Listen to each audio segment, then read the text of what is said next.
She didn't want to leave. She and Alan demanded a renegotiation.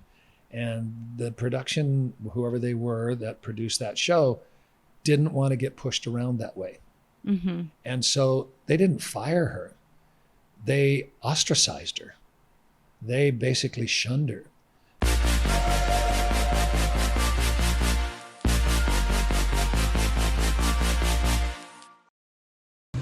Okay, this is my intimate talk with Patrick Duffy. You are going to know him like you've never known him before. We all love him as Bobby Ewing, and we all love him from Step by Step and everything he's done.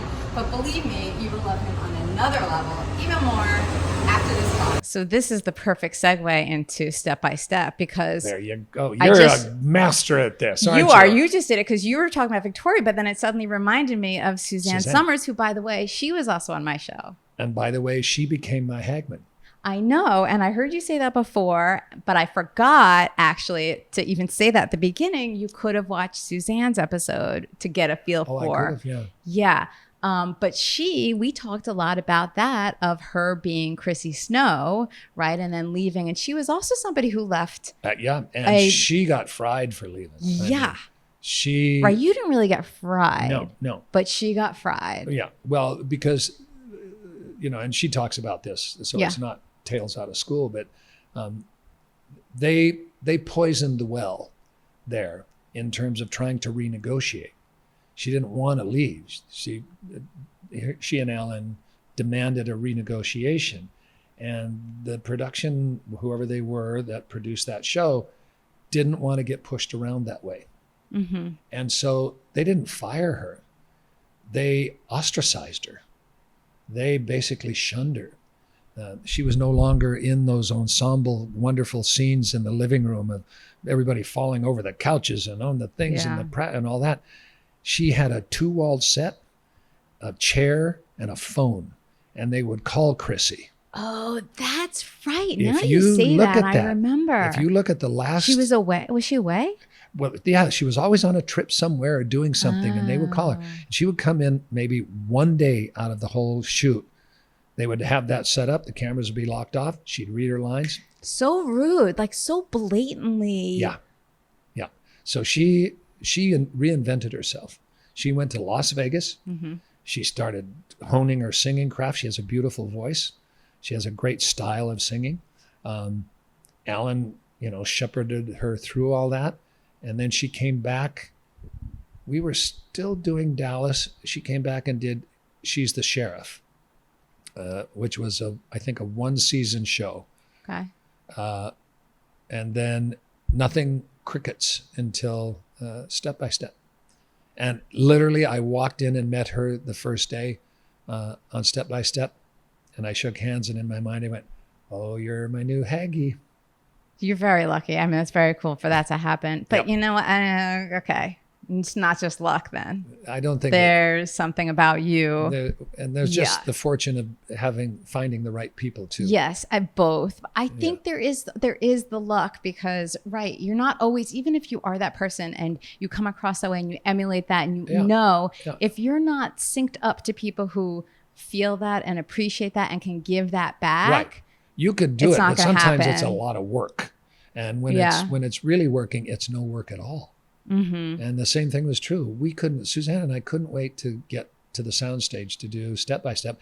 And instead of going to our rooms, we would sit in our chairs off camera and we would just talk all the time, just chat away. And we'd see each other every day. And people would say, "What do you have to talk about?" Yeah. And There's always stuff to talk about. Yeah, it's like a quilting club or something. We were just hammering away at each other the whole time. Well, do you think if there was somebody other than Suzanne, would you have had that friendship?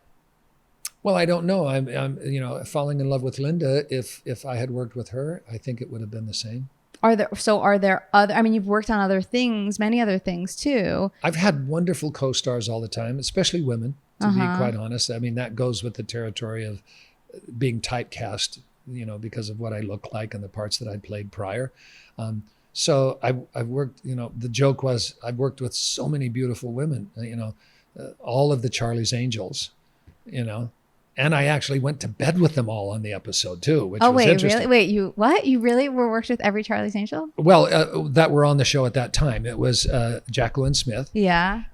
who her character fell in love with my character on the show. And then in the same episode, Cheryl Ladd's character fell in love with my character on the show. And we kept the affairs separate from one another.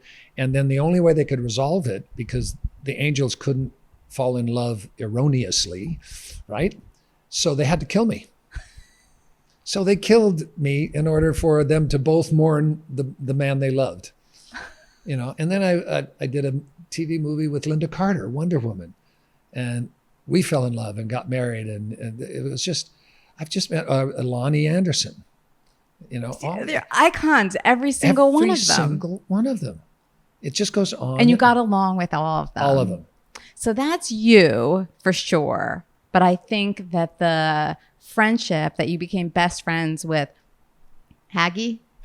And what did you call Suzanne? I forget. Do you have any? Suzanne? I always called her Suzanne. Oh, just Suzanne. Okay. Yeah. Nobody called her Susie or anything. Okay. Yeah, it was always Suzanne.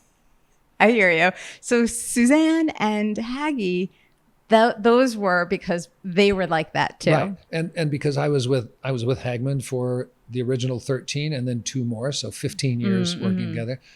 Suzanne was 7 years in a row, playing husband and wife who were madly in love with each other, and sexually attracted to each other, which made 7 kids on the show go, ew, But that was a great gig to go to. Also, like totally different from Dallas, but at the same time, it seems to me like you were happy, at least with Suzanne, for sure. God. The kids on the show were like my children. And when the show was over, for years when the show was over, I would get Father's Day cards from them, from especially Stacy Keenan and Christine Lakin. I wrote a letter of recommendation. It wasn't why she got in, but I wrote a letter to get Stacy into law school, saying, what a great person she is, how intelligent she is, how, everything. Same with Christine. I get baby pictures. I get, they're like family. So do you think it's still possible to be like that now, or are we in a different era where people are more transient and move on? Do you know what I mean? Well, first of all, there's something, the beauty was it happened from day one, but the longevity of the shows made it permanent in your life. And shows just don't last that long anymore. No. A season sometimes is 8 to 10 episodes, and it's hard to get in that rhythm, and it has to be a show that's joyful. And a lot of these shows that run are zombie shows or, killer shows. Like depressing. It's just like, spewing blood all the time. Do you want to go have a drink afterwards, or you just want to get the blood off? Yeah. So I don't know. I'm sure with the right combination of people and project, you could, because human nature is human nature. Yeah. But also it's like, again, that protectiveness, almost what we started talking about earlier, right. Which is like the people who you're working with have to have that lack of, I don't know what. That's interesting. Again, I never thought of it this way until you brought that up. With Haggy and with Suzanne, there was almost no wall. I did not have to edit. Oh, you didn't have to edit. I didn't have to edit. Have the I wall. did not have to edit, and I didn't have the wall then, because there was, I've known you now for, I stopped wearing a watch when I went to Mexico. What does that tell you? That's awesome. Yeah, but, I haven't known you that long. Yeah. But the sense that I had over time with Linda and with Haggy and with Suzanne was I was completely safe. They know my life. Linda and Larry were the only people that I told when I got cancer and went through that, just because I knew it would go no further than right there. And it wasn't that I needed to keep it a secret, but I just didn't want 1,000 reporters wanting my comment on, a procedure. Sure. So, but there was no wall with those two. So you knew right away you didn't need the wall. I didn't need the wall with them, and there's that's the interesting thing about the wall that I hope people get. And I know you do because you're a shrink, is that it's not like I have secrets. It's not I'm protecting a secret, unless you use the other form of the definition of the word secret, which is to secret something. Okay. In other words, I want to have things that are precious to me that I protect, not because they're any different than anything that other people wear on their shirt sleeves in public, but I want those few things that are my treasures that I go back to. And so I secret them away. Yeah. But they're not really a secret because I'm not trying to keep people from discovering something. I want to be able to lock my mental door and know I'm safe behind it. And I do that. Yeah. I do that. So what are some of those things that you secret? Well, I don't even know. I can't. Well, broad strokes. I would say I'm pretty insecure as a person. I will absolutely say that I am an introvert. I am most comfortable in my home or on whatever property I'm on, without people, unless it's somebody, my wife for 46 years, 47 years, or Linda. But the joke I tell people, because I love being out, is that it's not oxymoronic. It's not. I love being out, but when I'm out, I'm on. Mm-hmm. And not exhaustively on. Just I know that people have an impression, and that I want to give them the proper impression of who I am. So that's why I edit. And I'm telling the truth. I'm just editing while I'm telling it. But over the breakfast table with Linda, no, I don't edit. Right. With Haggie, I didn't edit. We took so many trips together. We got so drunk together on a regular basis. We told each other everything. There was no secrets. Mm-hmm. Linda would observe the two of us and she'd say, "Oh, boys," Yeah. And when the three of us would travel, it was like mother and then these two crazy guys. Sure. But we would sit in our hotel room when we would take trips. We'd go to Europe together and all these things, usually for work, and not long work, but 4 days in Germany. Yeah. And they pay you a whole bunch of money. That's and nice. And you don't have to memorize lines. It's all that kind of stuff. So what do? Well, you just go out and find bistros and Hofbraus and drink beer and chat. And then you go to your room and instead of people going to Linda's room, Larry's room, and my room, we'd all meet in Haggie's room. And he and I would empty the mini bar, and then we'd order hamburgers at 3 a.m. And it was so joyful. Yeah, you're really lucky to have experienced that in that way and have been open to it at that time as well, and to appreciate it now. It just was meshed. It was perfect. So it's interesting that you say that you're an introvert too, and I believe you, by the way. I'm not saying that you're not, but it is, I think a lot of people who are introverts don't come across as introverts. Yes, I think so too. And also because it is like where you derive your energy, right? So you do need to be away from everything and people and whatever to get your energy back, and that's normal. Right. But it's also interesting because you made such good friendships, so you're able to still be extroverted in some way enough to connect with the people that you've connected with. And I'm not falsely connecting with them. That's I want to emphasize that, is that I'm not playing a character. Mm-hmm. I am me. I'm just the me that's kind of expected to be me, but hopefully not shallow. I'm like that Al Franken character on Saturday Night Live, Deep Thoughts. Yeah, with what were Deep Thoughts with what? Was it Paul Baldwin or was that somebody different? Deep Thoughts, right? I'm so and so, and because you deserve it, or something like I forgot. And I like me, or something like that. Yeah, right. I forget his character name, but so But you come across as authentically, for sure. It is me. I mean, it is me, and it's authentic. It's just I know that I'm not guarded is not the right word. I'm aware. Mm-hmm. And then when I'm with the people that I'm completely comfortable with, I don't have to be aware, because I know that whatever comes out is exactly who they know. Yeah.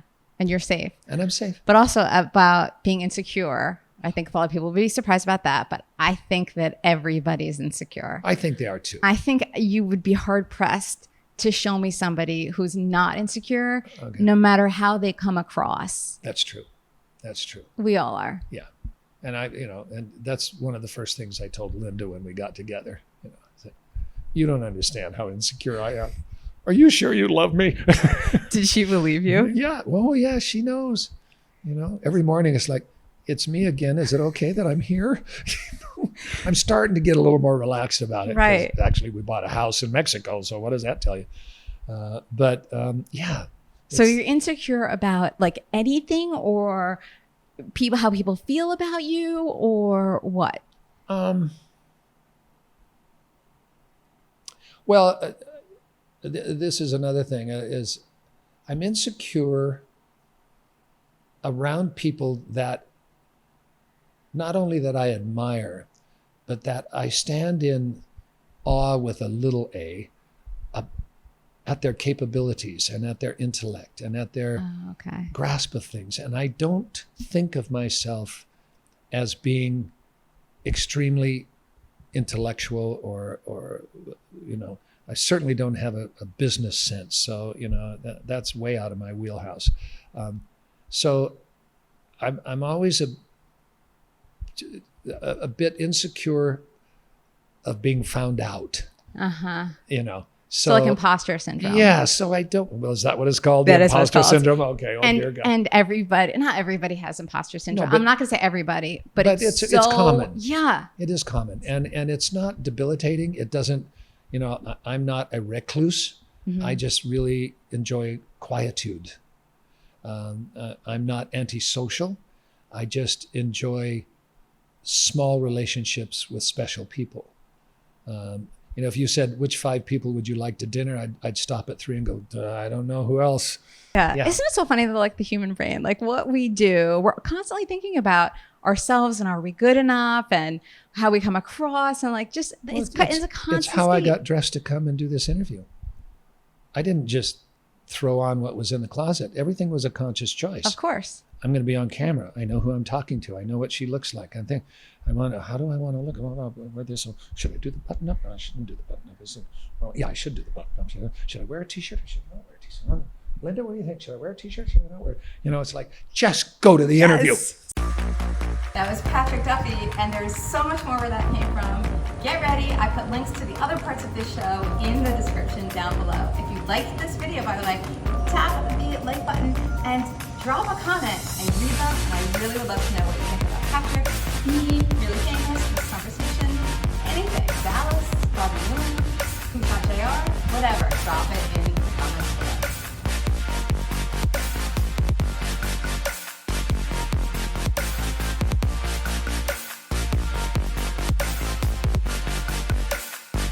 If you like this video, by the way, you will probably want to catch my talk with Suzanne Summers, right? There is a link in the description to that